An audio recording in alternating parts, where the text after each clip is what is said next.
It's pretty crazy when you look back at the small groups, just being a part of one since, we moved to Asheville when in 2003, right? 2003, yeah. And to really think about that, we go to a church and we bump into these people and we end up being in this small group with them. And, when we went to Asheville, you were a Christian, I was not. And it was a crazy experience to actually come to faith in a small group.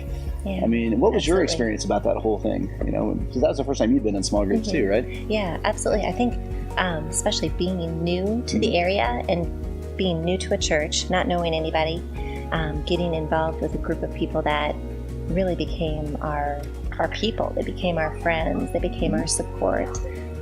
We did so much together, and we learned so much from each other. Absolutely. We went through good times, we went through bad times. At first I was scared. Because I'm not a guy that ever opened up. I was the guy that would spend most of my life, as you know. Absolutely. Spent most of my life showing everybody else what I wanted them to see, not really being the person, or not showing who I really was or who I could be, if you will. So, it was really interesting for me to walk through that and really have initially a fear, but, in faith, that kind of just, to walk through that and actually built relationships for the first time, that I hadn't had before. It was definitely a spot that you could be very comfortable in asking questions, talking to people, and just learning and growing and loving each other.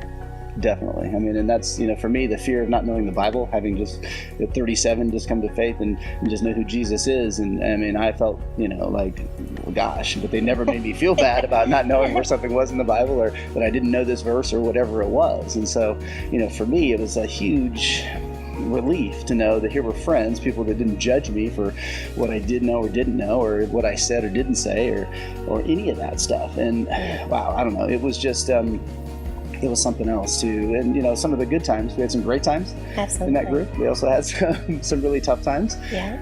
But we got to pray with people.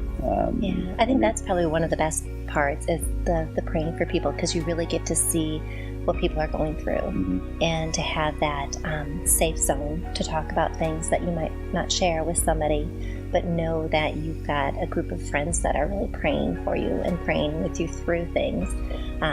Just pretty amazing. And now to look back that we're not even at that church or in that city, but yet we still have those relationships that are amazing. Absolutely. Pretty cool. Yeah, it is really cool. So, to have been a part of a small group has definitely changed my life. Not only my spiritual life, but just the people. There's people I would never know if it weren't for the fact that we didn't take that leap to go into a small group, and to build the relationships. Like you said, we've got friends now for years that we don't see all the time, but now in times of need, whatever it is, we get together, and that's a wonderful thing. And it's helped us relationally too. Absolutely. It's helped us in our relationship just to be able to talk more, and be more open. So it's been a blessing for sure. For sure.